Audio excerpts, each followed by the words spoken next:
We'll call the meeting to order here on December 18th. Roll call. Committee member Ruiz. Present. Thank you. Committee member Simon. Don't forget to use your mic when you talk. Bill. I'm still here. Thank you. All right.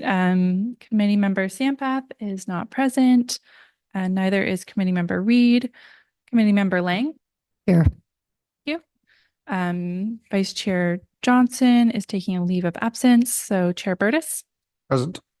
Thank you. We have a quorum. Right. Let's salute the flag.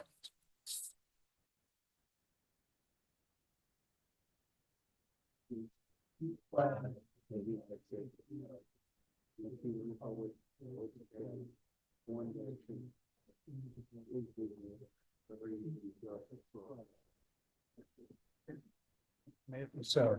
Yes. May it be so. Yeah, exactly.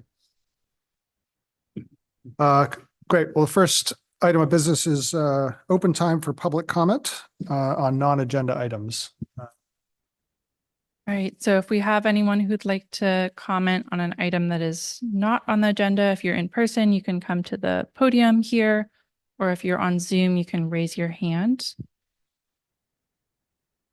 And not seeing anyone wishing to speak at this time, and we did not receive any emailed public comments on Zoom. Okay, thank you. In that case, move on to approval of the minutes from the October 16th meeting. As you know, the November meeting was canceled due to the power outage. Phoebe circulated the minutes. Are there any comments to them? Nope. In that case, anybody want to move to approve them? I'll second. Great. Take a vote. Everybody in favor of approving them? Yes? No? Yes. No objections? Okay. Great. In that case, on to general business. First item is a discussion of the December 4th heat pump water heater event, which was held here. Phoebe, are you going to lead the discussion, or how do you want to do it? Yes, so I can start just by giving a summary of the event, and then really this is just to see if there's any sort of follow-up items that the committee wants to pursue or any other comments.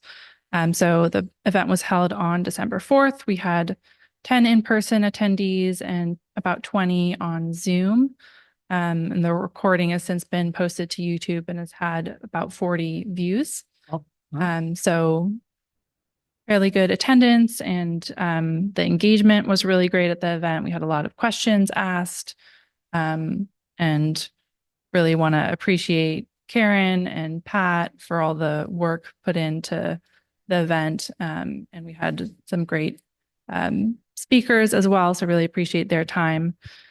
We did have a feedback survey, and we had 5 attendees take the survey, so it's not a huge sample size, but it was good to see that people heard about the event through different outreach mechanisms that we use. So 2 said they heard about it through the postcard in the mail, 1 through the town newsletter, the reader board outside of the community center, and then word of mouth.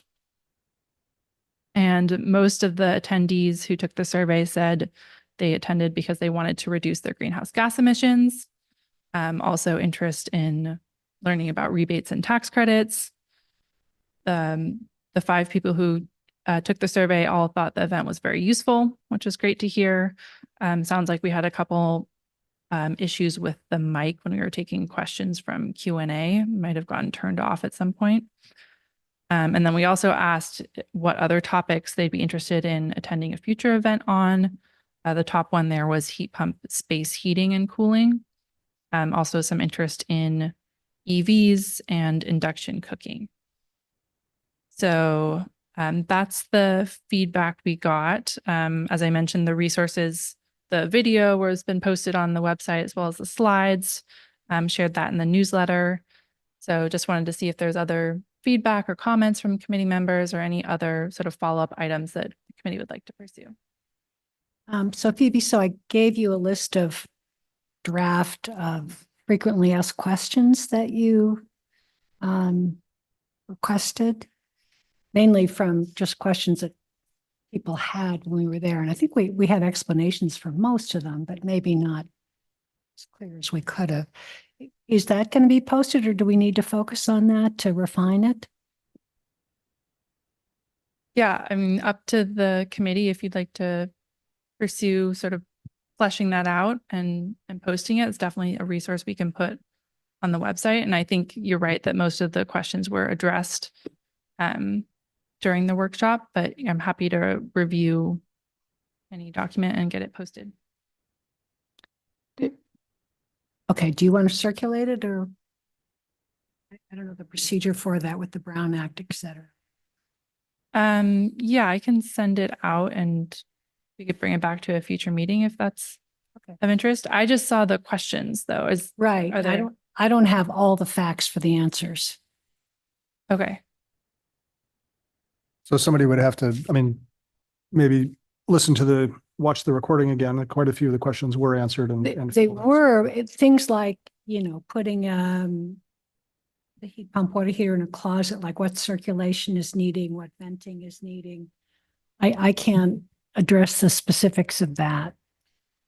Yeah, I mean, some of those, I'm not sure that's really our role. I mean, I think that's more a question for a contractor as you get to that point in the process. I think so, but maybe people could generally address it Yeah. in an educated way as opposed to my non-educated way, saying like sufficient venting is required, but can be, whatever. Are you willing to take a first draft at the answers and then we can circulate it? I'm really not. I think someone with a bit of, contracting experience or feel like they could. Yeah, the ones I drafted were really ones that I felt needed something beyond my expertise. Yeah. Right. Why don't, maybe you could circulate the list and we can have a look at it. I guess on a related question, it was I believe it was on Zoom. Did we get a transcript of the meeting?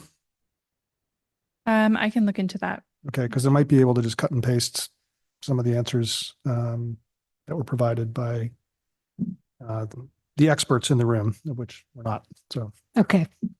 but it's a good idea in principle. I think Yeah. just be mindful of, I mean, Phoebe's probably the one who's going to end up having to do the work and mindful of her time here. So,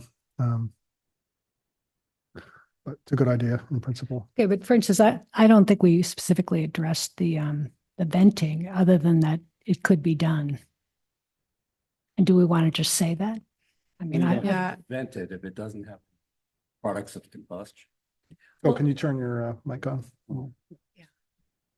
I think that's normally addressed in the spec sheet. So for each water heater, it Okay. has the manufacturer's All right. specification sheet. the They idea have was they have spec sheets, that are correct. lighted by The idea was some people said you needed space for it. Pat noted he put his in a closet, but there was venting. Yeah. Somebody else put venting to take away the cold air. So I just wanted to get more specific about that. Yeah, I think the question is sort of a cost benefit analysis is how much help is our fact sheet going to be versus if they're getting to this point, do they need a contractor to come in and Yeah, that's true. But provide the yeah, recommendations? maybe just generally say, yeah, I guess it's general answers to, Yeah. yeah. Let's start with the transcript if we can get that and just maybe post that. Obviously reading the transcript takes a lot less time than watching the video. So that may be people could just jump to whatever question they have. And I think a general recommendation that as you get into specific questions, you need to consult a contractor. It's hard for us to opine about some of the stuff. Given that, I think I could generally answer those questions without being very specific. So let's take a look at the questions too, because I think FAQs are a good way to go as well. Yep. Yeah. Yep. Okay, good initiative. Phoebe, if you could circulate that, then we can all have a look at it. Yes. Great. So, and I'll just add, I thought it was a good event. I think the turnout was, relatively speaking, very good, I thought. And thanks also to you, Phoebe, because I know you put a lot of work into it and getting the external speakers and having Scotty from the Mhm. building department was great as well. So it seemed to me that the people in the room were getting a lot out of it. I couldn't see what was happening online, obviously, but it seemed like people were engaged and there was some benefit to it. So I would call it a success in the scheme of things. And I thought so. I'm wondering if this isn't on the agenda, but do we feel like we want to continue? Well, I guess we talk about that in the plan. Yeah, right? exactly. But There is an continue. agenda item Okay. about what to do next in terms of that. Okay, any further comments on that, either public comments or otherwise? No, I'm not seeing any public comment on Zoom or in person. okay. Very good. Good. Let's move on to the next item. So discussion or recap of the November 14th regional gathering of sustainability and climate committees. I think Phil and Karen, you attended that. Is that right? Yeah. Does one of you like to give us an update? Yeah, I can kick it off. Yeah, and then I think she feel gave it. free to jump in and provide any other comments or takeaways. So yes, Karen, Phil, and I attended this event, which was November 14th in San Rafael. There were representatives from the San Anselmo Climate Action Commission, Fairfax Climate Action Committee, Sausalito Sustainability Commission, Sustainable San Rafael, as well as the Marin Climate and Energy Partnership, which is all the jurisdictions are part of and staff attend monthly meetings. And each group provided a summary of the successes they've had, as well as lessons learned in implementing their climate action programs, as well as focus areas for next year. So that summary was provided in the agenda packet. And it's primarily for information for you all if there's sort of strategies or efforts that other committees are taking on that are of interest to you so that you can reach out to those respective committees and learn more about the work they're doing. So the idea is mainly information sharing. But I'll turn it over to Karen and Phil and see if there's anything that stood out to you from that meeting or anything that you want to bring back to Corte Madera. What I noticed in particular was a lot of concern over, how to deal with the new potential political climate. And, there were some fears that we have to not only adapt to the climate, but adapt to that other environment. And so there was a lot of concern raised over that I think that we ought to just keep in mind. I would say I found San Anselmo in particular to be very active. They are creating a, I guess you call it resiliency hub. Thank you. Okay. I think for the city, I'm not going to say how far it extends beyond. Is it solar or battery? I'm not sure, but anyway, it's for the event of power outages to have power. So that, that was pretty interesting. They're also the one who had the workshop on electrification that I attended. So they seem to be fairly active. They did note they went out, similar as us on their Friday and Saturday nights and had a table, and they didn't find that to be effective. That may be any nighttime event. I think you're kind of competing against a lot of other things. That was the one that struck me as the most focused, most activities, etc. And I believe one of them had a scorecard of sorts, and I was interested in that, but more on that later. I was just curious, just reading the notes from that, there was mention, I think it was Fairfax who had some kind of, I don't know if it was something that actually done or they were just talking about a rebate program for e-bikes and electric yard equipment and a few other things. Is there anybody remember that aspect of it? And is there anything notable about it? Like where are they getting the money from and how does the rebate program work and that sort of thing? Yeah, we'd have to reach out to them to learn more about where they're funding that. I did find the page on their website about the electric yard equipment rebate. So that does seem to be an active program. How But big yeah, are the that's- rebates? I'm not sure off the top of my head. Okay. I'll bring that up at the Climate Action Collaborative with Jody Timms, active on that committee Okay. at the next meeting. I'll make a Next note to meeting. do that. Curious to know what they're doing.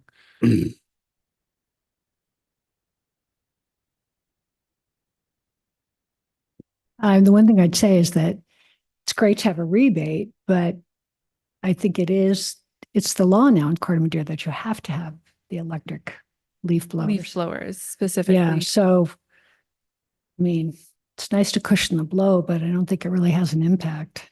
Well, it was one of several things that was on the list, so.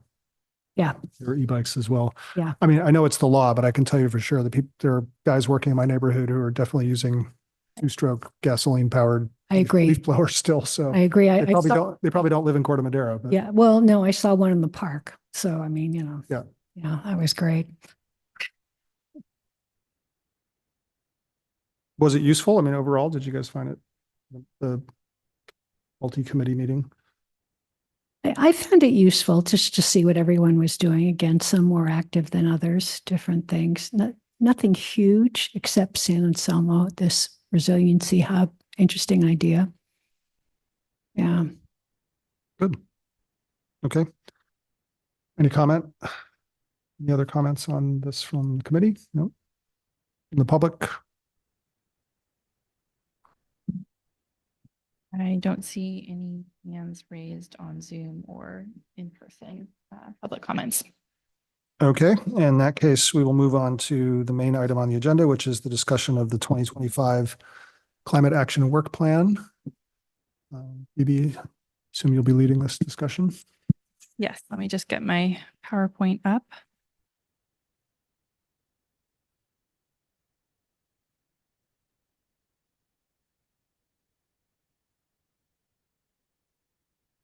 Right. So the goal for this item is to provide the committee with an update on progress that's been made on work plan items for this year, as well as to get your feedback on the proposed work plan for 2025. And this is a process we've been doing annually since I started with the town. We have this conversation in December so that come January, when town council is discussing and approving the overall staff work plan, we can incorporate these climate action items into that overall work plan. So I'll start by going over the progress that's been made on the 2024 work plan. Then I'll go over the draft 2025 work plan that was included in the agenda packet. And then we'll have time for discussion and feedback from the committee.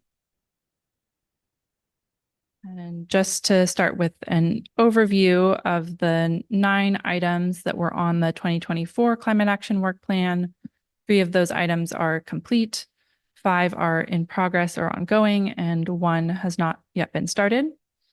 And I'll go through each of these in more detail, and I'll pause at the end of each slide for questions. So starting off with implementing the EV acceleration strategy, there's been quite a bit of progress on this item. Starting with the exciting development of installing our first public EV charging stations, which are expected very soon. And the committee has been a part of this process from the initial site evaluation and prioritization. We received technical assistance from MCE to help evaluate the technical capacity at each of the sites and the cost. And then from that, staff have been researching vendors and recently selected Blink Charging to provide charging stations at these initial sites, which are Town Hall and the Pixley parking lot at Town Park.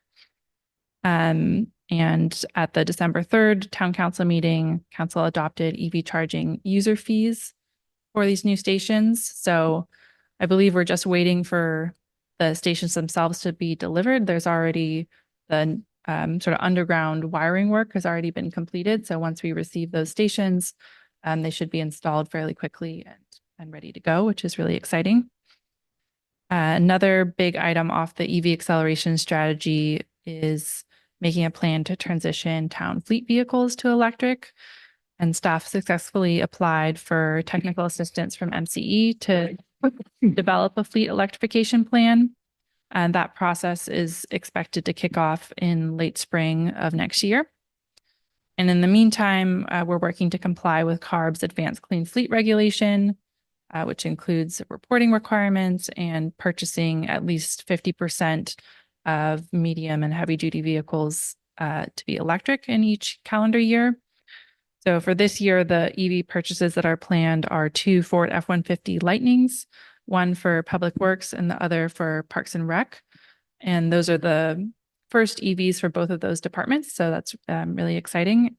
Just came in yesterday, actually. So I Really? just saw toward the new Lightning down at Park and Rec Oh, awesome. earlier today. So That's great. that's in. We don't have the emblems on yet, but yeah, it's exciting. And that's one thing to note on that. That's replacing an old like Ford Expedition that's a gas guzzler and very old and sort of inefficient in terms of its fuel use. So happy to do that. Yeah. And so the charger that's shown on the screen here is one that was installed on behind the community center for that F-150 to charge there. And that charger installation was fully covered by the Transportation Authority of Marin's rebate program.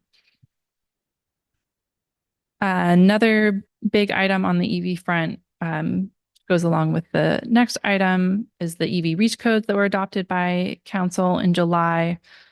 And then on the outreach side, the committee developed new outreach materials related to EVs and tabled at the Lions Club car show. So any questions on the EV item? All right. So the green building ordinance was one of the items that was completed this year. It was adopted by council in July.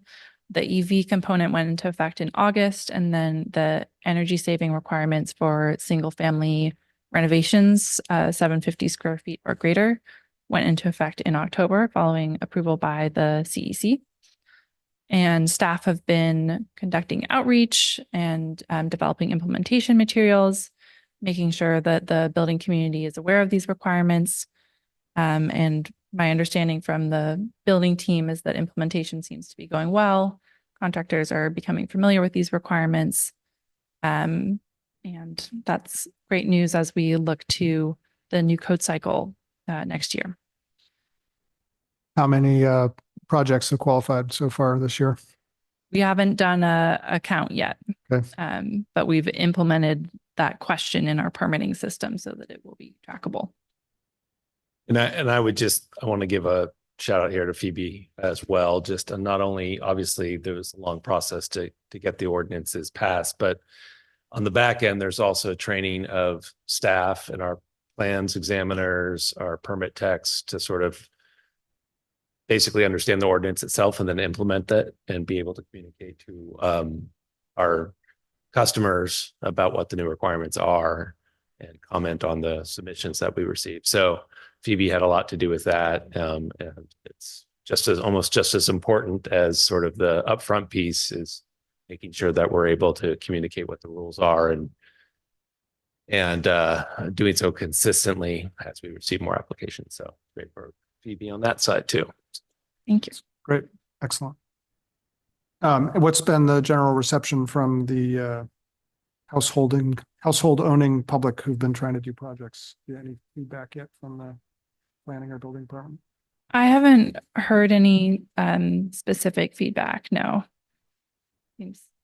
Yeah, we did. I mean, I will say, and this is not, I think, a widespread comment. I haven't received a lot of comment myself either. We did get one frustrated letter with the power outages recently of sort of the perception that the town is pushing for electric appliances and heating and cooling systems. And when the power goes out, those are problematic, and that sort of thing. So that was just one commenter. But I think we have received several, and maybe I'm speaking out of turn here a little bit. I haven't had no direct knowledge, but I think we had discussions that we have seen some applicants go through the remodel process, at least with the new requirements. Sorry. Yeah, that's my understanding is that Yeah. we've had at least one application that fell under this requirement, but I haven't heard any specific feedback from that applicant. So that's, maybe something to follow up on. Do we have a way to track any feedback let's say over the next year, if we get,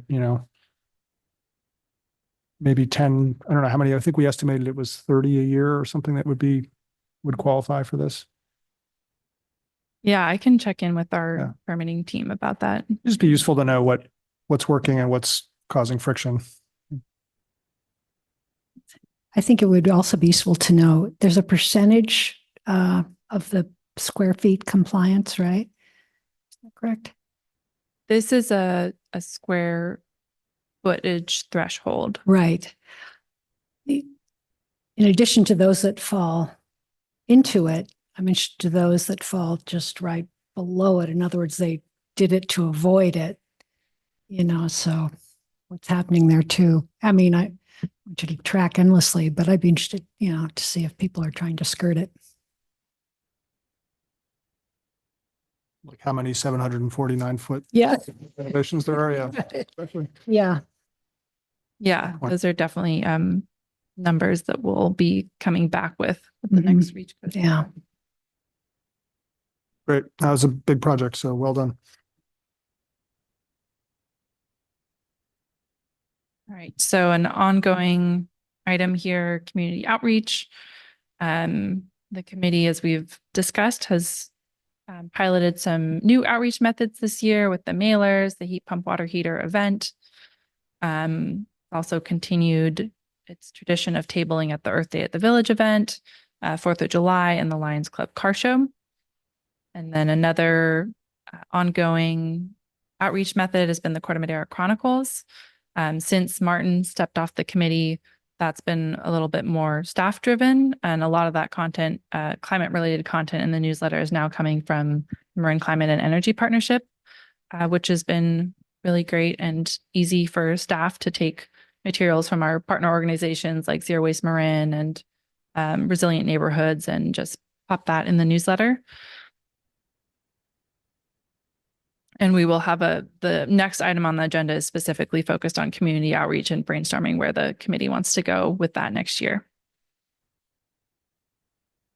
Another complete item is the countywide electrification plan, which the committee received a presentation from the county on at their last meeting.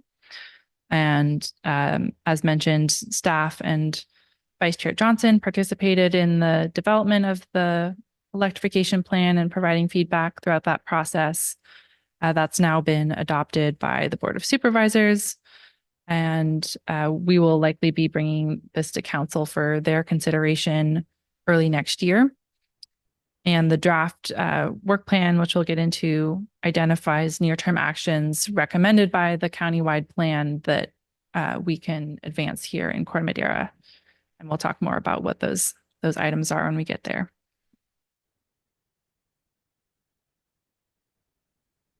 An ongoing item, the reusable foodware ordinance went into effect in July of this year.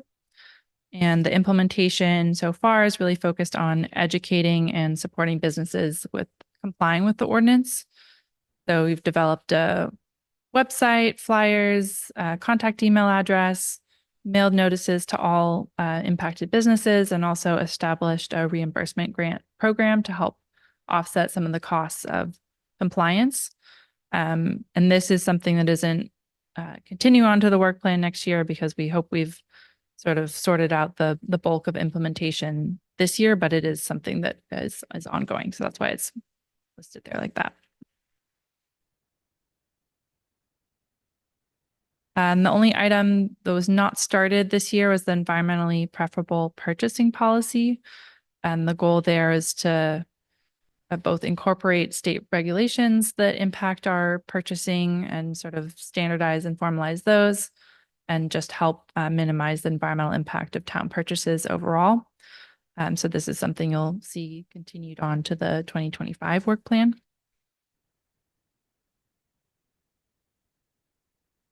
And then the third complete item is implementing automated solar permitting. This was a requirement of SB 379. And the town selected Symbium software to implement our automated permitting system. This went live in September.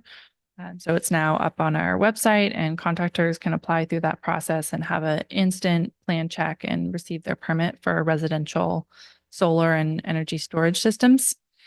Exciting thing about this platform is that it's also able to, in the future, automate other types of permits like water heaters and sort of more other simple permit types. So that's something we'll be looking into.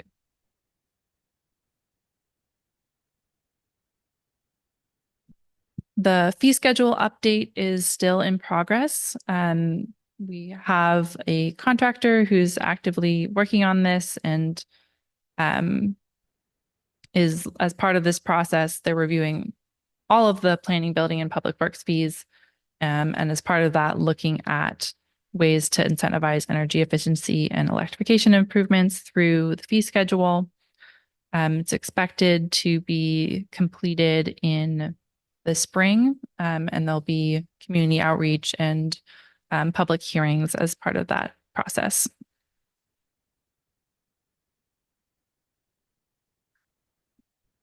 And then another in progress item is the tree policies and programs.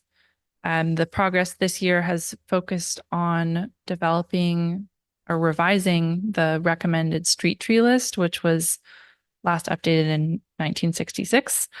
So it's quite outdated, quite a few species on there that aren't really appropriate for street trees. So we've been working with the town arborist to update that list. And the idea is that once we have that, that's a resource for the community to understand which trees should be planted as street trees.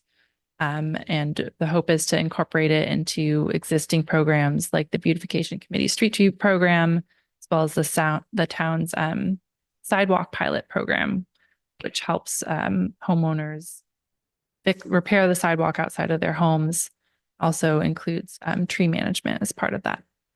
Maybe I have a question. Have you checked with the fire department on, street trees and fire hazard? I guess, I'm a bit sensitive to this because, you have a tree right there. And then if we go right next door to the fire department, they say we need space, and they say, 20 or 30 feet, of which this tree isn't. Yeah, that was one of our criteria for developing the list, was making sure they'd be appropriate, infrastructure safe, fire safe. And we'd also, before bringing this to council, we would ask fire and public works to review the list. So it's not necessarily just the type of tree, but it's the distance from the house. And I worked a lot on tree trimming, a year and a half assignment at PG&E. And, I have to say this, we kind of have enough trees for greenhouse gas in this town. What we also have is a huge fire hazard, of which these trees contribute to. So unless it's in a flood zone, as opposed to the fire zone, which a lot of the town is, don't really think this helps our overall goals. Yeah, so just to give a little context on this item was added to the work plan by the committee last year based on a public comment that was received. Yeah. And I did want to note on this item, since it was added based on the committee's feedback, if there's any sort of specificity that the committee would like to add on this item when we get into the discussion, that would be a good time for that. Well, my personal vote would be to take it off unless we have a review from the fire department or, Department of Forestry that certain areas will not add to fire risk. Because I think we all suffer from fire risk. Some people have insurance rates that relate to it. The town of Corte Madera has gone from, if you look at photographs 50 years ago, we've added tons of trees. I think it's a very site specific. I would really want fire risk review before promoting any more trees. Yeah, I don't think the intent is necessarily to promote a lot of Fire people risk. to go out and Well, plant but trees. I'm not seeing here anything that prevents that. And also street trees often are the ones that fall into wires. So, and I realize arborists can try and have shorter trees, but it's a huge issue. And I think this, at least as it's presented, is very simple, when in fact, I think it's a very problematic way to try and capture carbon of sorts. I personally am very skeptical of this item. So I think, let's just bear in mind that Phoebe's trying to give just kind of a high level overview. So maybe this is an item that we could bring back to the committee for a longer discussion at some point. Yeah, and There's we can clearly, I'm discuss- assuming behind this, there are some, there's been some thought put into issues like that and making sure there's coordination with, presumably with planning, and also with the fire department to make sure that we're not creating additional fire hazard. But, you know, there are obviously sequestration benefits to trees, and also from a mitigation point of view. I know it's not really our remit here, but trees are all quite beneficial as well from that point of view. So your objection is registered. I think we should have another conversation about it. Sounds good. At more length when we have the chance. I will say, I think the objection to promoting trees would be different than updating the street tree list, which seems entirely appropriate, given that in 1966, there were a lot of trees that were being planted in places like this that weren't really appropriate. Eucalyptus, for instance, which we shouldn't be planting. I'm sure there's others as well. And also the climate has changed considerably. So it seems entirely appropriate to, at a minimum, update the recommended list. Well, but there are height limitations relative to wires, et cetera. So I don't think the list should be updated unless there is a fire consideration. Well, I think there is. I think that's what There's you're hearing. definitely, yes, Yeah, there's so- definitely a fire consideration in the list. I had just a tangential question about this. The town arborist is it part of their remit to advise residents who want to plant a tree on their own property? Or is it entirely for town land? Yeah, it's not a town position. It's just the arborist that the town uses for any tree related recommendations. Okay. Yeah, this was sort of a specific scope that was developed that sort of is around this particular item to have them review street tree list. We do use them for other reasons or use this individual. I will say there a long time ago, there was an actual position on town staff of a town arborist. We've gone now to more of a consultant-based arborist, and a lot of times they are brought in when somebody wants to take out a street tree, or sorry, not a street tree, a private tree or a tree on private property that would require a tree permit. And there's certain criteria under which you're allowed to remove a tree of a certain size, and we're talking large trees in this case, not small trees. And they can be brought in to sort of be a objective sort of provide an objective analysis of whether or not there's meet the criteria. But this is sort of a separate task, I think, in scope that we've are using the town arborist for.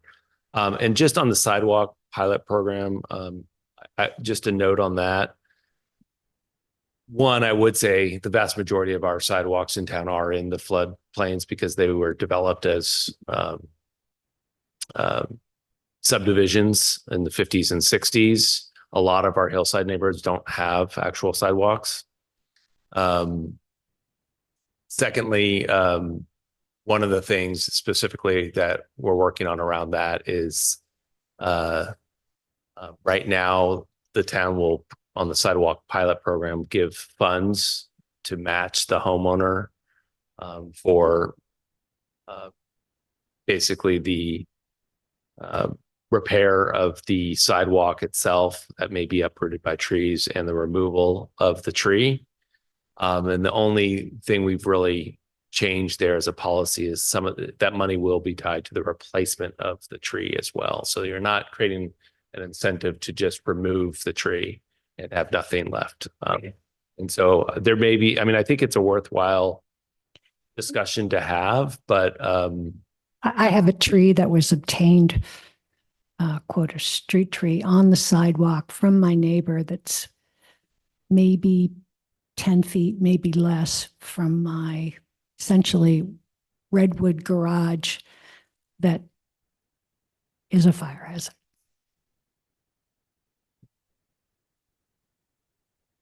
Just one more question on this. Thanks for the comment, Adam.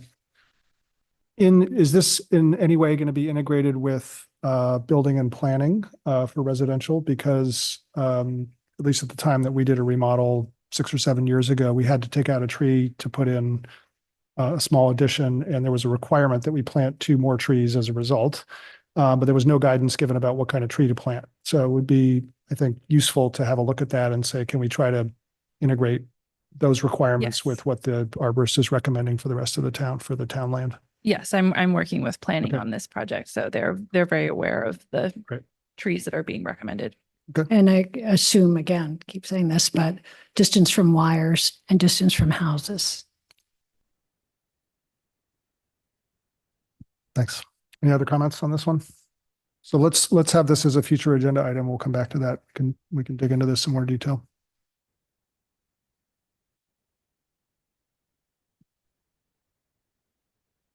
All right, so those are all of the items from the 2024 work plan. And now moving on to the draft 2025 work plan. And most of the ongoing strategies are proposed to continue to next year's work plan. You're also seeing some of those work plan items coming from regional efforts like the building electrification plan, as well as state law. And there are 8 strategies on the draft 2025 work plan that was included in the agenda packet. These are the continuing strategies. So the EV acceleration strategy work plan, still quite a few items to implement there, as well as continuing the expansion of charging infrastructure, the fleet electrification plan that we hope to kick off in the spring. Community outreach has been an ongoing item for the past several years. And again, we'll be talking about that more in the next agenda item. The environmentally preferable purchasing policy was not started this year, so that's proposed to continue to next year's work plan. And then evaluating and developing permit discount and streamlining programs.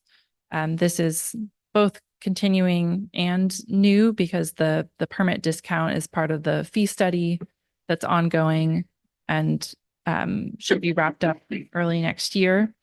But we also may want to look at where else improvements can be made in the permitting process to help support residents in transitioning to electric appliances. And this is a strategy that's coming out of the building electrification plan.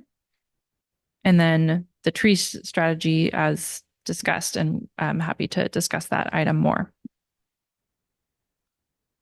And then there are 4 new items that are proposed. One is developing and proposing REACH codes for the 2025 building code cycle.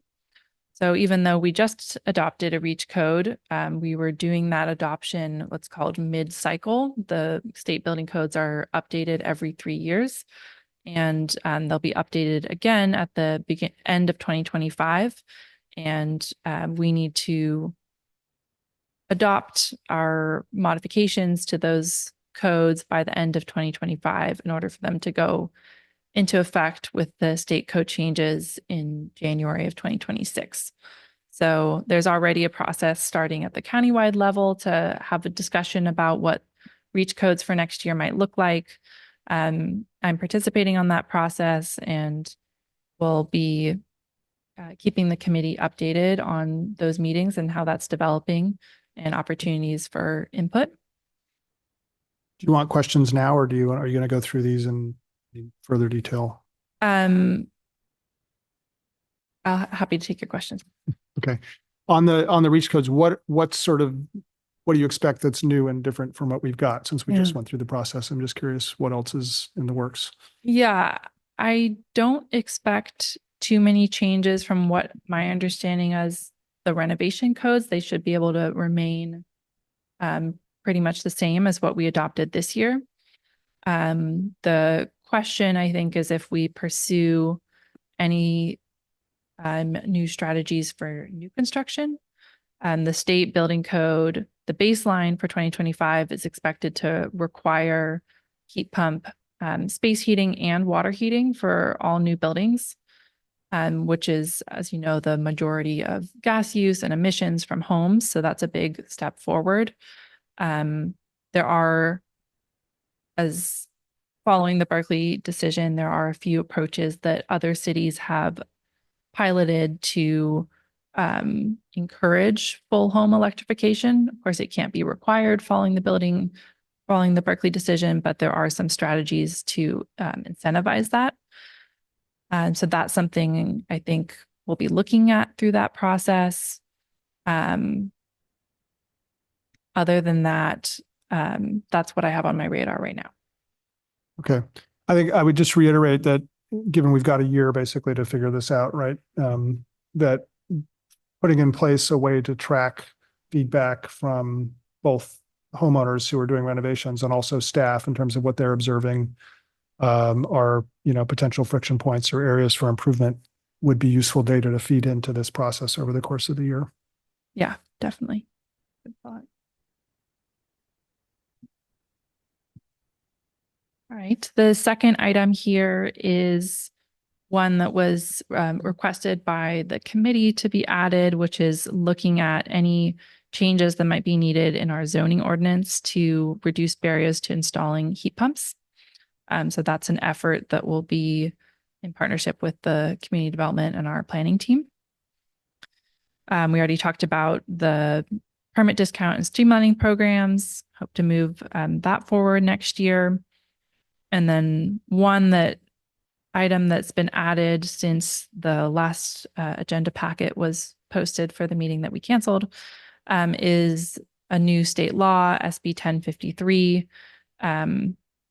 which relates to single-use carryout bags regulation and essentially conflicts with the ordinance that has already been adopted by the town back in 2014 or 2015. So this is really a code cleanup item to some extent, but may involve amending. Sorry, what item? Code cleanup. We're cleaning up our existing municipal code because it will have an ordinance on the books that isn't it's in conflict with state law. But it's possible that we might amend it if there's anything in our current ordinance that still goes I think beyond. we could, I would have a comment on that, but I think we can do better than that. I think if people aren't mindful enough to bring their own bags to the store, then we can't really accomplish much if we can't accomplish that simple thing. And so I think increasing mindfulness on the part of the public is important. If we're gonna really achieve anything, if you can't bring a bag to the store, so you can only get disposable bags or bags that are recyclable. I mean, it's like treading softly around an issue that isn't really solving anything. I would feel strongly about anything that's simple to do that increases the mindfulness of the population is important to pursue over the objections of, I know that there's proprietors who would of businesses that would probably think that was difficult, but it seems trivial to me.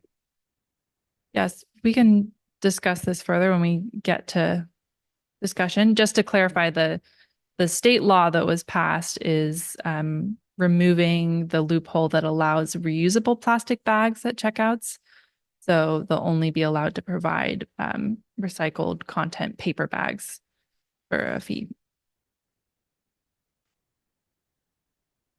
And then many times I've gone to the store and forgot to bring a bag and end up walking out awkwardly with all my groceries because I forgot the bag. I punish myself for not doing that. And, because we're not in the habit of bringing our own bag to the store oftentimes, as we can tell as they pile up under our sinks or in our spare rooms.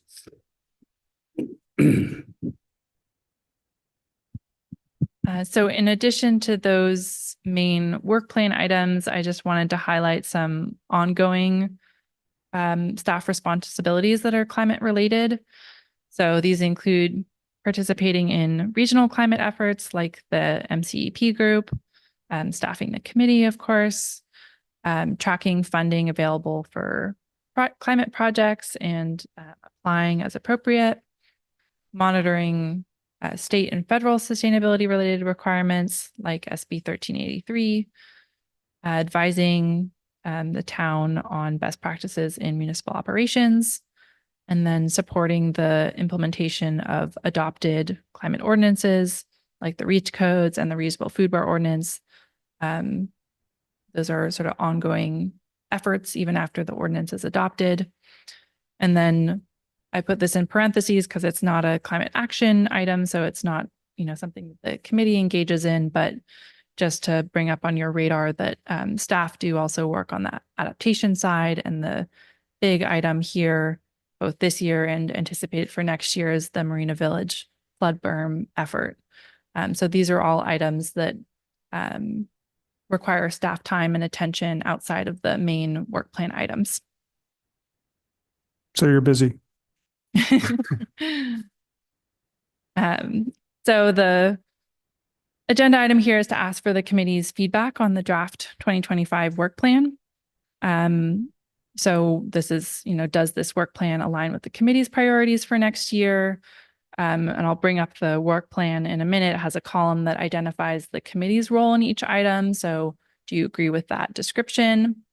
Whether there are any other additional strategies that the committee would like staff to consider including, and whether there are any additional tasks that the committee would like to focus on without significant staff support. And then just to recap, after the committee provides this feedback, it'll be incorporated into the climate action work plan will be incorporated into the overall work plan for 2025, which will be discussed and approved by town council in January and February. So I'll bring up the work plan now. Are there any initial questions before we go to public comment and then discussion?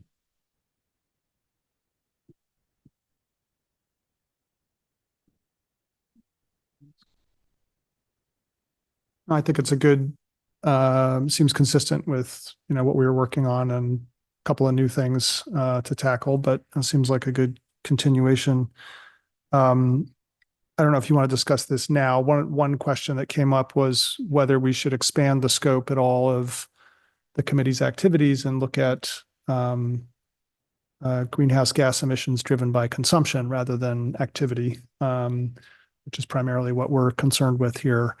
So, for instance, essentially trying to influence people's behavior around what they purchase, and to the extent that that has any, well, it does have significant downstream effects in terms of greenhouse gas emissions. So I don't know if anybody feels strongly about that's an area we would like to tackle or that it's out of scope for the committee. I mean, food would be a big category here, right? We're sort of making people aware of the choices matter in terms of, embedded carbon, if you will.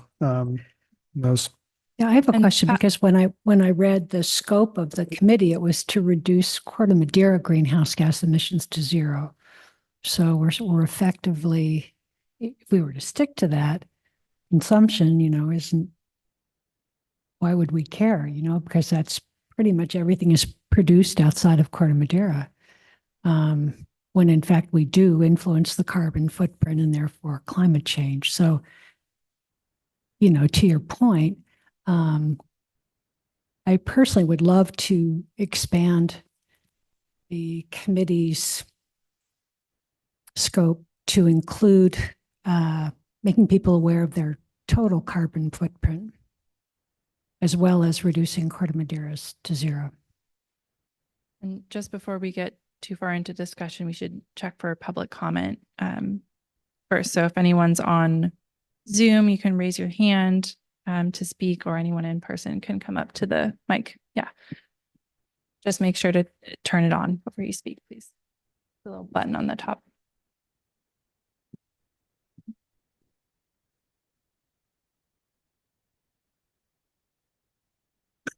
I just like a small note on what you were talking about. I think, whether that fits into the scope of the committee, I think, not necessarily production in Corte Madera, but I think that, maybe using something like the Chronicles, I think just informing people, because I think that consumption, yes, I think it's somewhat out of our scope, but I also think that it can be relevant to Corte Madera in like the certain products that we're addressing. I don't know. I'm just considering like maybe using the Chronicles or using something to spread awareness and tackling that sort of like maybe not directly or bureaucratically, but just using the resources that we have in the committee. That's my suggestion. There have been articles in the Chronicles on total consumption, but I think it would be more in terms of actions of the committee. Okay. Thank you for the comment. I'm not seeing any hands raised on Zoom or further public comment on this item. Okay. Do you want feedback now, or did you want to go through the work plan first and then? So this is essentially reference. what was presented. It just the difference here is that it's listing the items. They're sort of roughly organized from most effort / priority to least effort. And then the work plan also identifies the related climate action plan items, the timing of each item, and then the climate action committee role. So if we would have a desire to expand the scope to do the total carbon footprint of Corte Madera residents, how would we go about doing that? And then having So what specifically is your proposal there? it's a good question. I guess one thing I had in mind in terms of something that we could do, and maybe not this year, but I think the public outreach in terms of having the town hall workshops were good. And I think the next one that seems to be popular would be a heat pump space heater. But also, I think if we could work in conjunction with the Resilient Neighborhood Spoke to have a town hall meeting on your total carbon footprint. There are a number of carbon calculators out there that will do that for people. And that's quick and easy. You could go through an example and then work with Resilient Neighborhoods to say, okay, here's quick and easy, your carbon footprint. You see what you can do, what you can't do. But if you want more depth, please go into the, Resilient Neighborhoods training, which is extensive and a time commitment, but probably quite worthwhile. But that is really not our purview unless we can somehow make it that. Actually, maybe before you answer, just if you could also clarify, if you know the answer, when it's defined as Corte Madera emissions, does that include scope 2 emissions or not? I actually don't know the answer to that. Yeah, I'm looking at the resolution right now, and it just says the Climate Action Committee shall be the advisory body to the town council on matters related to reducing greenhouse gas emissions and implementing the climate action plan. So I don't think there's any restriction on the committee addressing consumption-based emissions. Okay. I guess I just saw one of the goals was that to reduce it to 0, but goals are goals and we can have. I think it's what we want to make of it. Good. Essentially. And the climate action plan does acknowledge the fact that our, annual inventory is only activity-based inventories. And we just only have the one consumption-based inventory that's been done is, quite out of date. And unfortunately, it doesn't sound like the organization that completed that has any plans to repeat it anytime soon. So maybe that's just part of our outreach at this point, or do we have any other? I mean, it seems like the sort of topic that's more education oriented at this point would be my guess, as opposed to, I don't think we're going to adopt a town code telling people they can't eat beef or something. So that feels like directionally the way it would Yeah. go. I think if we're going to entertain it, we should probably have again, a separate discussion in more depth about Yeah. what might that actually look like. I mean, I think the reality is we've got a pretty full plate here. And something would probably have to get deprioritized if we were going to add that to it. So whether we would say, okay, we're going to have a community outreach event like we did for the Mhm. water heaters, but we're going to focus it on that. That might be at the expense of space heaters, for instance. So I think just we have to be- could do both, or we could do one year, one the next. Yeah. Yeah. Just that we have to be mindful of the bandwidth of Yeah. both the committee and in particular The- PB. The other thing I'd like to propose is, PB and I just exchange an email, is a scorecard on our current goals. And I have some thoughts, but maybe I can have that as an agenda item for the next meeting. Yeah, we were talking about a scorecard that would communicate progress Right. in a different way. Yeah. Mhm. One other possible strategy on the consumption side that we could consider as part of the REACH code effort, the county has developed a low carbon concrete code, which is meant to address emissions from concrete. And that's, to my knowledge, not something that's been adopted by other jurisdictions yet. And it's had sort of a slow rollout due to the pandemic, but that's a potential policy strategy that we could explore. Can you elaborate? What is the code actually that's been adopted? It requires that projects, and I don't know the details on which projects it applies to. I'm not sure if it's all projects or just projects of a certain size, that the concrete they use in their project is certified to a certain standard. And my understanding is that these mixes of concrete are available from providers in the county, but it would require an inspector to go out and verify that they're using the correct concrete mix that has a lower carbon impact than the standard concrete mix. And that's in force now? That's being enforced by the county. Yeah. Okay, I didn't know that. Interesting. Why don't we then, as a future agenda item, whether in January or February, we could tee up the topic of consumption based carbon and think about whether there's something we'd like to tackle there. I think the question is kind of what are the topics that are material enough to move the needle and that we can actually accomplish something as, given us as a committee. If it's primarily educational, that may be useful to people. I feel like at this point, probably a lot of people have heard sort of the largest items, air travel, people are aware of that it's got a carbon footprint, probably around food choices and so on. So I think we'd have to be thoughtful about what we're going to focus on to make sure we actually have some impact. Well, I guess a couple things. To your point, yes, I think some people are aware. I think these, from my random sampling of acquaintances, people really aren't aware of their total carbon footprint, including services and just consumption of any good. And just an overall calculation of their footprint. I mean, I was surprised. Services are huge. So anyway, but I wanted to ask Phoebe, when is it that we determine our schedule of public outreach efforts? Isn't that January or now, or when is it? Yeah. So the next item is really focused on engagement and what the committee would like to pursue next year.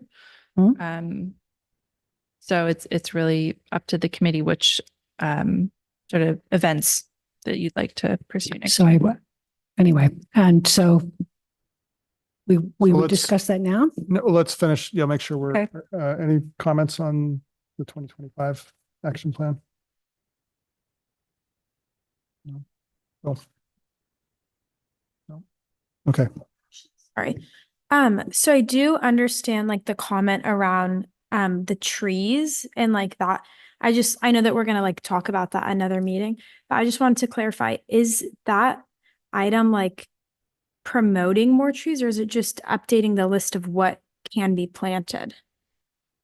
Good question. So the item, the full strategy as it's written on the work plan is evaluate and develop strategies to maintain and increase tree coverage in town, including reevaluating existing town policies and programs that relate to trees to improve consistency and support climate goals.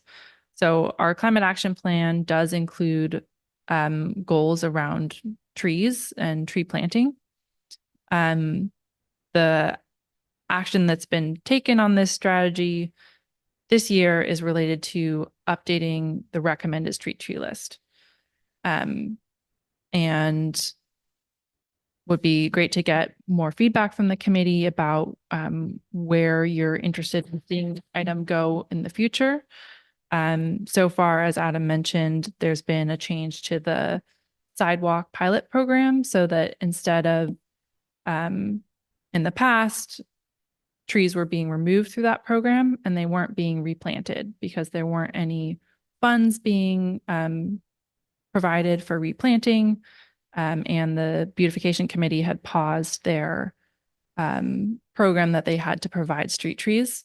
And that was causing concern in the community. And we were getting public feedback that there was concern about these trees being taken out and not being replanted.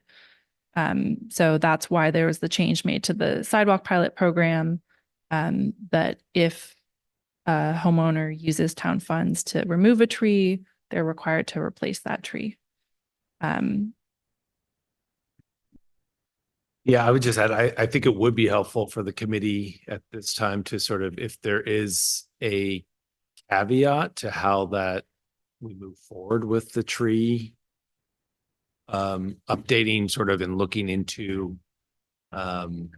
potential policies to promote. I'm sorry, I'm like trying to, I know you just read it, but it's maintaining and increasing tree coverage in town. Obviously, I think Committee Member Lang, your comment was related to fire risk, and so if there was something you wanted to add to that before we move forward and present this at our workshop with the council in January, that would be helpful to sort of get that out tonight, so that we can actually include that comment from the committee. To your point, you can just say subject to fire risk. Subject to, except in cases of increasing fire risk. And then maybe you can get more specifics on that from someone at a later date.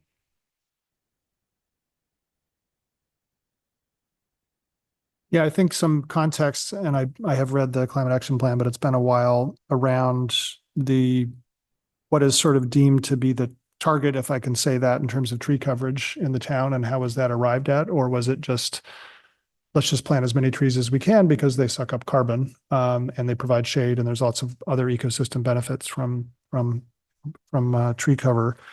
So I think maybe if the expectation is we got to provide some input to this process, I think it'd be helpful to see, to the extent that there's any work been done by the arborist or a recommendation or something, to understand. That'd be useful to review from our point of view. Yeah, I mean, I think it's really around looking at a thoughtful process by way of evaluating where we could strategically add tree canopy, understanding that not every place is appropriate.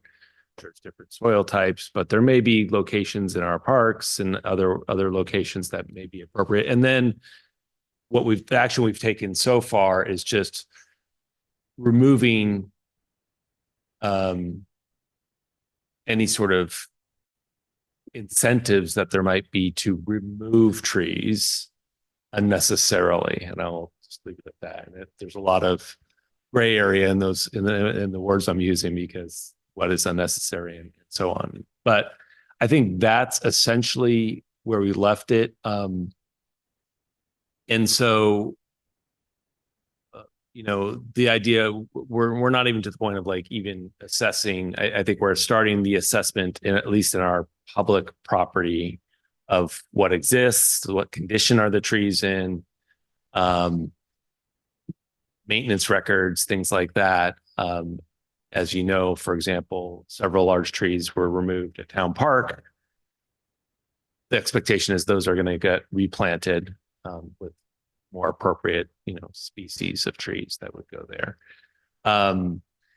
Things like that. I mean, we're not talking about necessarily a widespread campaign to sort of stick trees all over the place. But I also know, and it's appropriate. We have a planning commissioner here as well, because part of there's been comments from our planning commission regarding street trees and just the vibrant, that they add to sort of the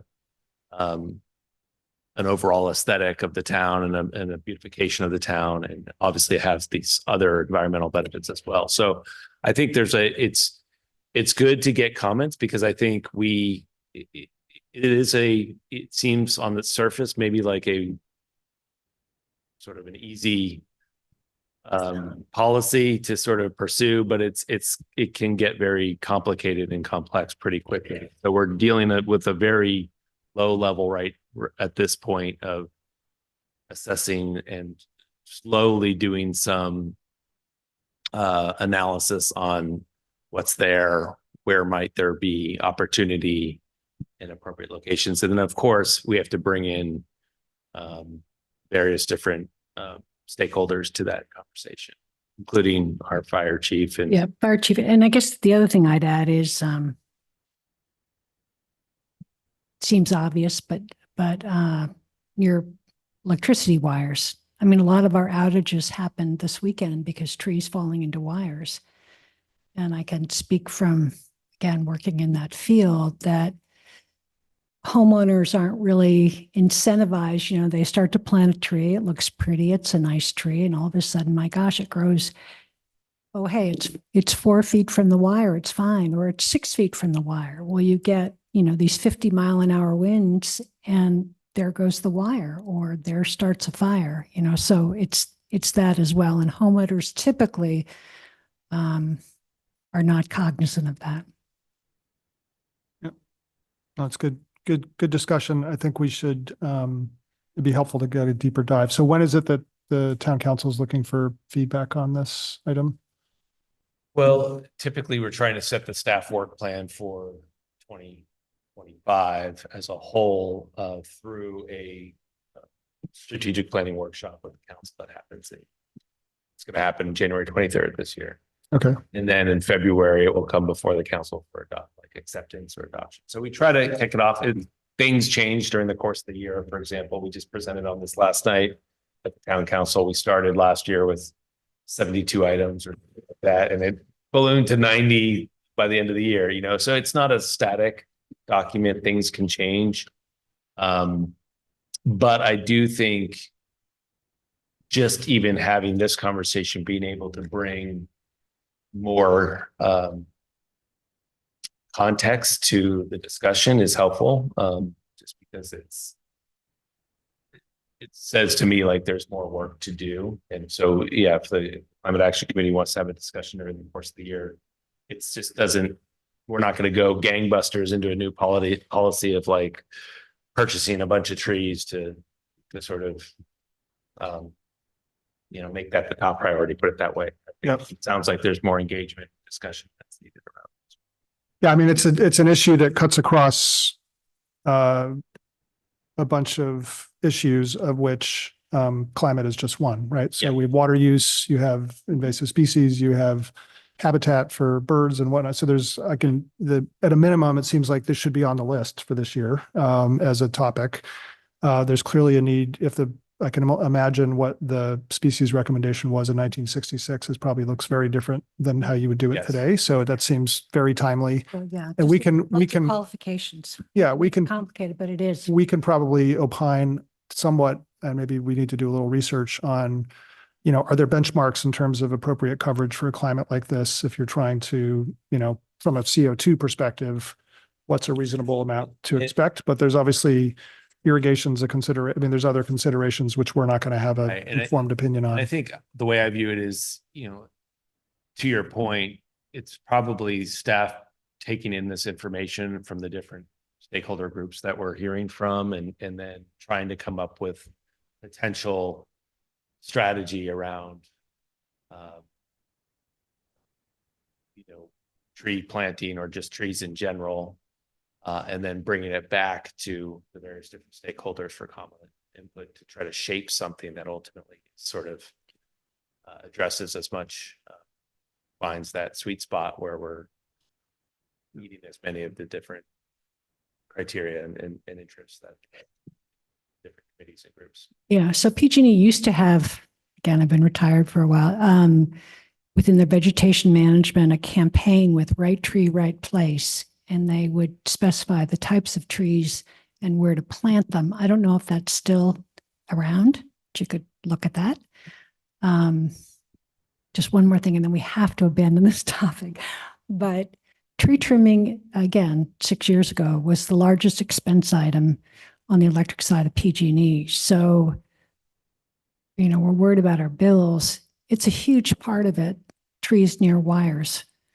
At any rate, enough. The timing is interesting. So the 23rd of January, we'll have a meeting right before that. So if there's something that you'd like us to review prior to that meeting to provide input on the 23rd, if you could share that with Phoebe and therefore the committee, so we could talk about it at the next agenda or the next meeting, that would be.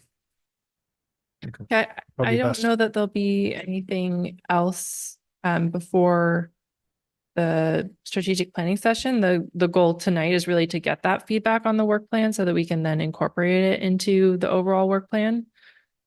So what I'm hearing is that the committee is okay with maintaining this tree item, but just adding a caveat that we want to be really cognizant of fire risk and not increasing that, and having I'd say fire risk and outage risk. Yeah.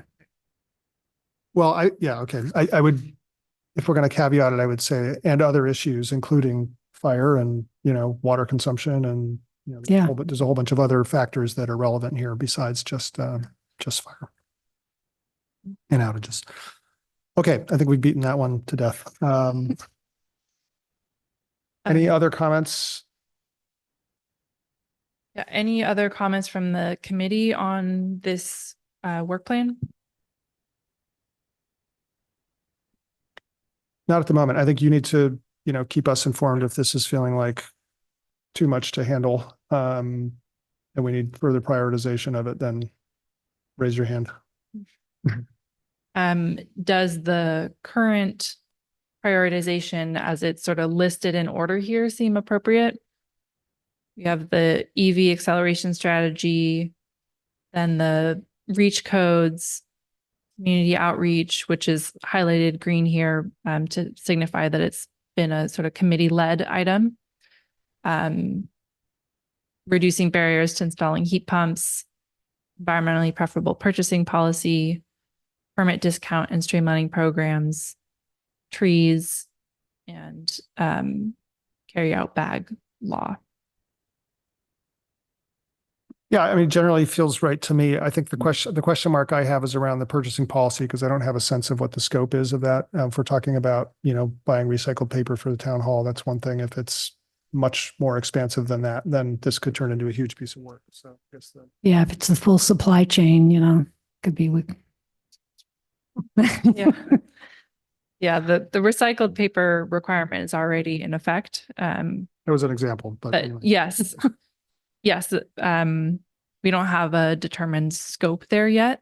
And I have in the committee role comment column to provide comment on that scope and content. So this is something the committee would like to engage in more, or not. I mean, what we did this year was to kind of, with some of these anyway, to have subcommittees effectively tackle these issues, kind of break them up. So that may be a model that we want to employ this year, as opposed to having everybody comment on every issue. So. Yeah, like things can get very involved, like the reach codes. And I think, divide and conquer is a good one. For instance, the reach codes are really long. We could divide it up or something. I would second that. Okay, if there's no further comments, let's move on. We've got a couple more agenda items and we're getting close to time here, so bring that one to a close. So there were no public comments, right? Okay. We No already did further, no public further comment. public comments. No. Yeah. Okay, next item is discussion of the community engagement plans for 2025. So we had, as we know, some tabling efforts, the Chronicles, and then we had the heat pump water heater event this year. So the question is, what do we want to prioritize for 2025? Yeah, and I just wanted to bring up here some efforts that were completed in a subcommittee last year. So at the December meeting last year, the committee formed a subcommittee of Phil, Leslie, and Pat to make recommendations on focus areas for engagement and methods for more targeted outreach. And so that's where the heat pump water heater effort came out of. That was sort of identified as a priority by that subcommittee. And some of the other priorities that subcommittee brought up were EV chargers in multi-tenant residential buildings and residential energy storage. So just wanted to remind the committee of those topics in case any of those are of interest for next year. And then, as Pat mentioned, there's been these sort of ongoing, more general outreach efforts, the tabling at events and the newsletter. So if there's any changes that the committee would like to make to those efforts or continuing them in the following year.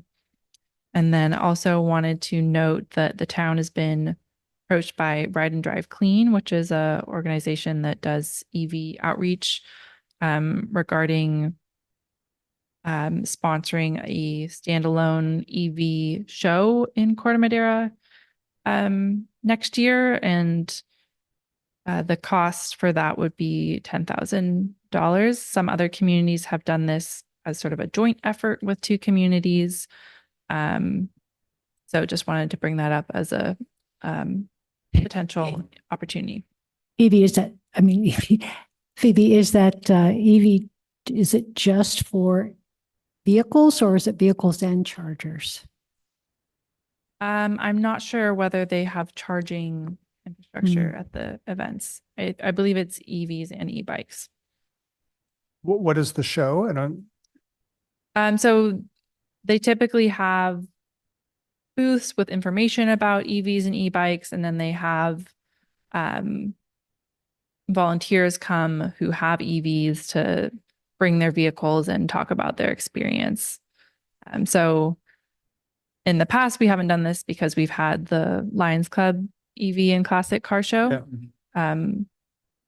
But is that happening again this year? yes. Yeah. We expect that to continue. Yeah. This would be just EVs, Why does it cost $10,000? the quote we are given. I would think if we have the electric vehicles at the car show, I think we just promote that more, saying, the car show's there. And when we, somehow try and get the Lions Club to help us say there are EV vehicles there, somehow try and highlight that, even though there are many gas-fueled vehicles as well, but that we might get a lot of bang for our buck otherwise. Yeah, I mean, I don't have a view on the town budget, but that feels unjustified given we've got 7 car dealerships in town, including a Tesla right over here. And there's every 3rd car on the road is an EV. So they're kind of advertising themselves at this point. I guess I sort of failed to see. I think if we were free, it might be worth considering. I don't know, but how others feel. Seems like a lot of money for. I tend to agree. Okay. Thank you for raising it. I mean, I guess just to jump in here, my first priority would actually be continue the heat pump water heater outreach, because we made a good start on that. And I don't think we should just let it stop. So what form that takes, I think, is something we can discuss. Maybe we want to have another event if on heat pump water heaters later in the year, or it's some form of reinforcement around the message, but it's mainly reminding people that, there are very good incentives, particularly I think in the first half of the year before the money runs out for some of them, and or before the federal tax credit gets canceled, if that's going to happen. So I feel like we have some momentum there, and I think we should try to sustain that while we can. I'd like to, yeah, I'd like to propose, I think that's a great idea, but also since people want information on the heat pump space heaters, maybe do a presentation on that, get people interested, but then reinforce the water heater message.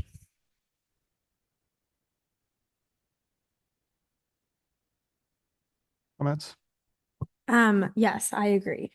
Because I think that that presentation was super useful, like as an audience member, I mean, I don't own my house, but like, I feel like I took a lot from it. And I think like the reiteration of that is super important for homeowners that are like considering that. So I think that's important to like continue to bring up.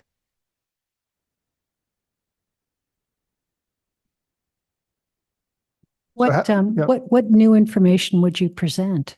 Is it, would just be the rebates or just a summary of the presentations or? I don't know that it's new. I think it's reinforcement, continuing to get the word out, basically. Because, you know, we had 30 attendees, but there are, what, 12,000 people who live in Corte Madera or something. So I think we're just at the tip of the iceberg, probably, in terms of Yeah, but, questions. okay, but there's how many thousand households? Give me a 3 or break. 4. 3 or 4. And then, you know, divided by 20, right? For, well, how often do you replace them? So it may be 15 or whatever. So, we got a substantial amount, I think, still. So I would, you know, I would like to combine the reinforcement with maybe some additional information. Okay. But we'll Yeah, see. I'm not sure. I think we had a fairly comprehensive discussion of it. So I'm not sure there's a lot that's new, I guess, but I think there is room to continue to let people know that there are resources available, that the rebates are out there, that, you know, the mandate's coming, and so on. So I'm not saying that this is at the exclusion of another. Okay. I think we should also pick up another topic for this year, but it would be, in my view, a shame to just sort of let the topic drop now that we've actually got some momentum on it. So. Do we need to just Before I'm press hard? sorry. I'm willing to give whatever I can to an effort to promote multifamily vehicle charging. I don't know what I'm limited to doing, but to talk to people or convince them to at least explore that, owners of multifamily. So we have a couple possible topics. Heat pump water heaters, obviously continuing, multi-tenant EV chargers, the space heating, so heat pump space heaters. I think what might be useful is to have, I'll just suggest something and tell me if you think this might work. If we could get one person to tackle an issue between now and the January meeting and just come with a quick summary of, here's what I would suggest that we do if we were going to do outreach around this topic. Here is sort of the general storyline. Here are the type of activities the committee could do, and here would be the intended impact. I think that would give us a basis to make a decision about how we want to invest our time or decisions. Is that because I think just trying to do it off the cuff, it's a little hard to say. Like off the top of my head, I don't even know what the incentives are for space heating heat pumps at the moment. And whether we can actually have an impact on that versus some of the other topics. So would you be willing to give us a summary of the multi-tenant? Of course. And sort of what would be the plan if we were going to do something? Yeah. Karen, do you want to take one? Space. You'll take the space heating? Okay. And I'll think about the heat pump water heater, sort of what we might do there. How about the consumption-based emissions? Is that something that committee wants to follow up on and bring into the outreach plan? I can do the what a carbon footprint suggestion, what I think that would take. Yeah. Right. Thank you. So you'll do both that and the space heating. Okay. Excellent.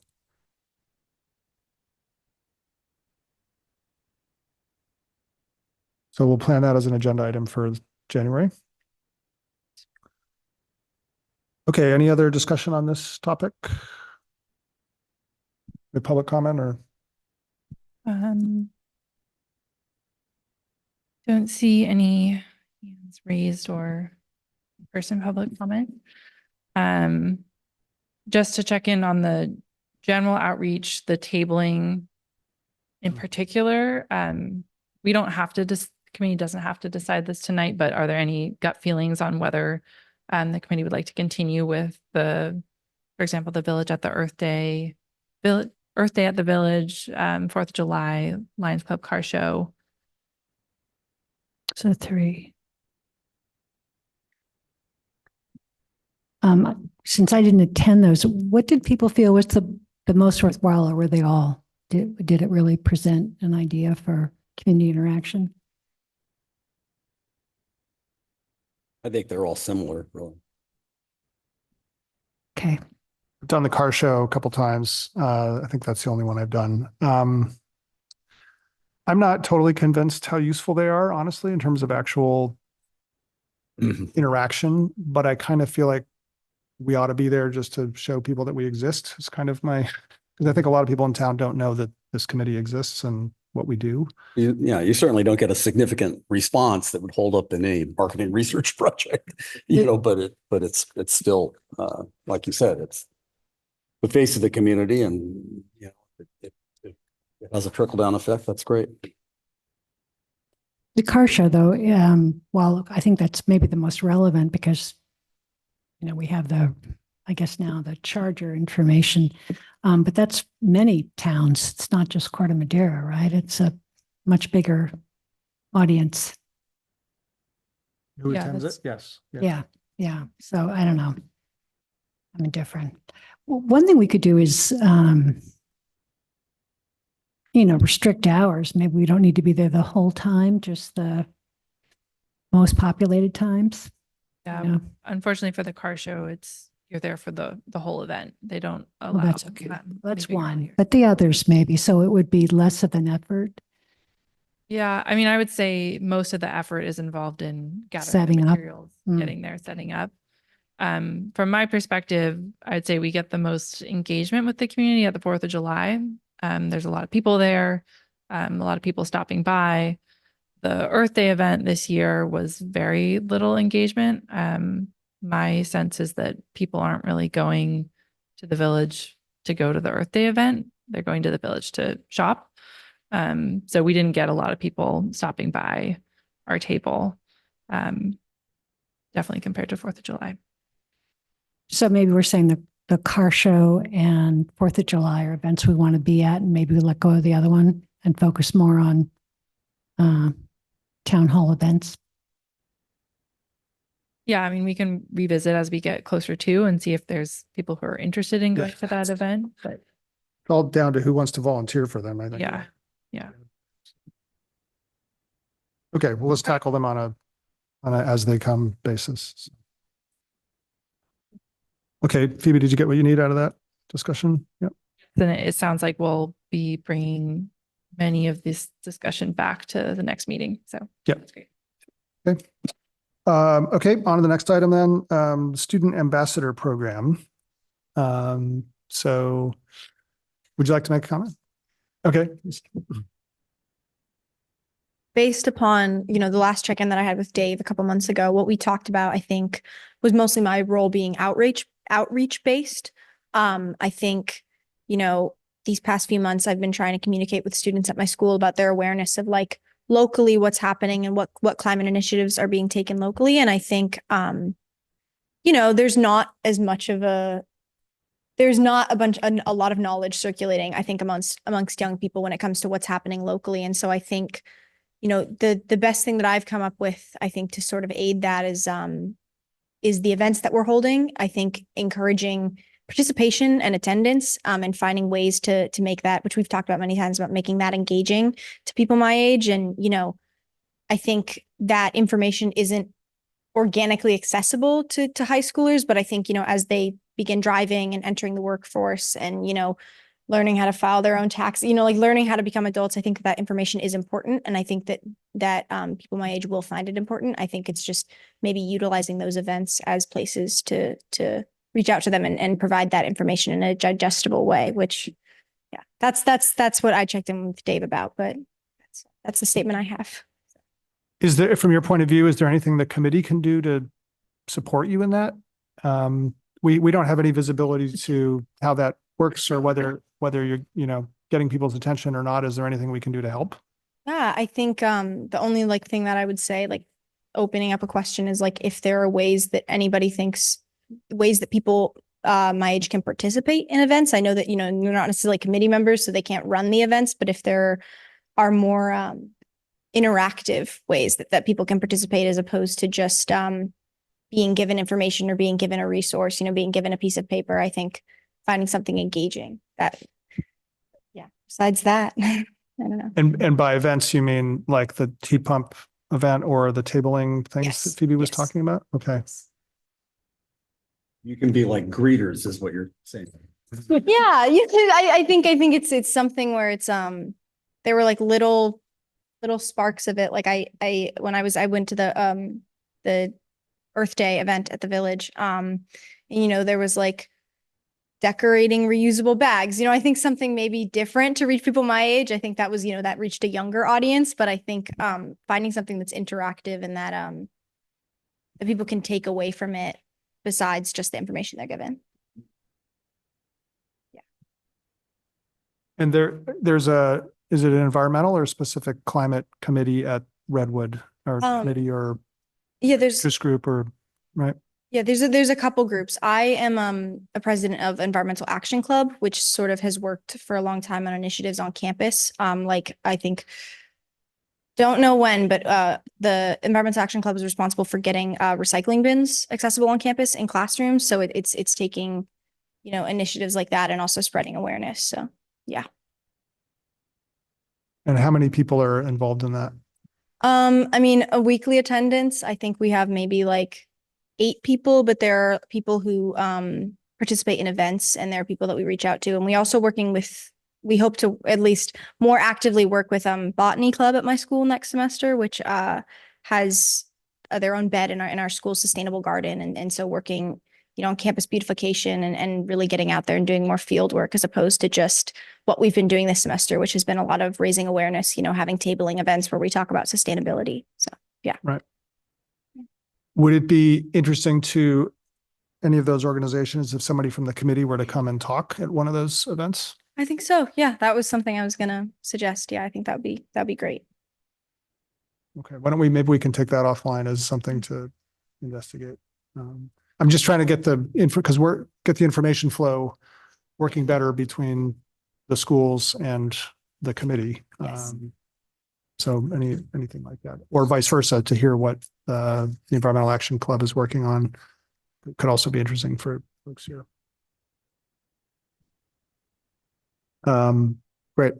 I think the other question was sort of on an ongoing basis, making sure that we continue to have student ambassadors. And so how do we sort of continue to recruit? And we can have, I think, anyway, I'm theoretically open to having more than one and an alternate. I don't know whether that's something that we've considered before, but David was the prime, was the, sort of the committee member and who was most engaged on this. And he's obviously on leave now. So it's sort of a question of how do we want to carry forward in that regard. So what is I don't know, sort of the ambassador has a specific term or how does it work currently? Yeah, so Sid is one of our first ambassadors. I believe the application stated a 1 to 2 year term. I think it said 1 to 2 years. Yeah. So we originally, when we opened applications, we selected 2. We had 2 applications and we selected 2. The other ambassador moved out of the school district, so she wasn't eligible to be an ambassador anymore. But yeah, the committee never really set a expected number of ambassadors. So it's open to interpretation, I think. Okay. When does your 1 to 2 year term lapse? Do we know? Well, Sid's graduating. I was gonna say, are you At the graduating? end, Yeah, I think that 2 years is going to happen after I graduate because I believe I started. I'm this month. I think it's hitting about 1 year. So 2 years would be when I'm in college. So I'll be here until August, like. Dylan, when are you graduating? Are you? This year as well. Okay. Okay. So Yeah, so we realistically, also- we need some new ambassadors by June, Yes. or at least by September. Yeah. Well, so Dylan is actually an alternate youth member Ah, right. on the committee. Apologies. Okay. So Okay. So we need, anyway, we'll take it offline. Let's think a little bit about that. And I would also, I think we need someone to be very active in engaging the youth, finding roles and as she said, ways to really actively participate.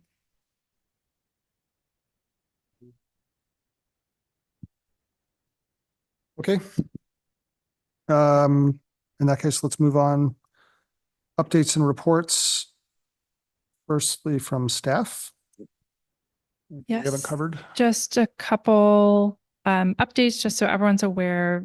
The offices will be closed for the holidays from December 23rd to January 3rd, reopening on January 6th. So staff will be mostly unavailable during that time period. And then wanted to let you know about an event coming up in February. It's a pilot project with that Zero Waste Marin is running. They're hosting, along with an organization called Reuse Alliance, repair fairs in every jurisdiction. So basically, they have volunteers that come, and they'll also be recruiting local volunteers that are able to fix household items, and residents can register or walk in and bring in like a bike or a lamp or a piece of clothing that needs mending and get it fixed right then at the event. So this will be on Saturday, February 8th, likely in the afternoon at our community center. And Reuse Alliance will be looking for volunteers to help not only fixing items, but also helping people register and navigate the event. So this could be an awesome event to have students at if there's students who are interested in volunteering and supporting. They also, at some of their events, they do clothing swaps. So we'll be having more discussions with them early next year to sort of solidify the details of that event, but just wanted to put it on your radar. If you know anyone who might be interested in volunteering, any organizations that maybe work on repair that'd be interested in participating. And then, of course, we'll be helping to promote the event once we get closer. And I think those are all the updates I have. Great. That sounds like a great event. So they don't already have people lined up who know how to fix things, or is that part of their? So they do have a list of volunteers, but Okay. they like to have local volunteers as well. Okay. Great. Is there some way to, is the town publicizing that, and I assume in some? Not yet, but Okay. we will be. Okay. Yeah, No, great. definitely be keeping you updated. Excellent. Okay, any updates from committee members we haven't already talked about? No, okay. So future agendas, I noted discussion around the outreach strategy, and so we'll each kind of bring the ones that we talked about. Discussion of the tree policy with any, I guess, additional information we could get from them would be by then would be useful. Was there a third one? Sorry, Phoebe. Is there a third agenda item we discussed? That's all that I had noted. Okay. Anything else that people would like to see on the agenda for next month?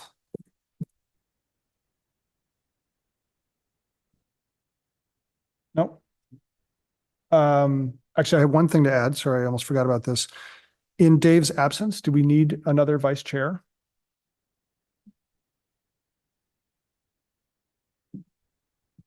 Well, so is it, I'm not sure of the situation. Yeah.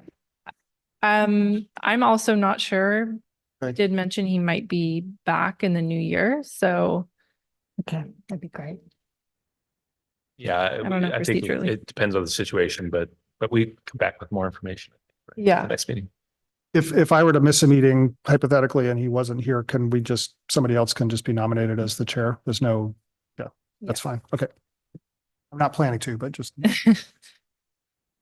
Yeah, I guess the only other potential future agenda item, I didn't know if we wanted to follow up on the student ambassador, if there's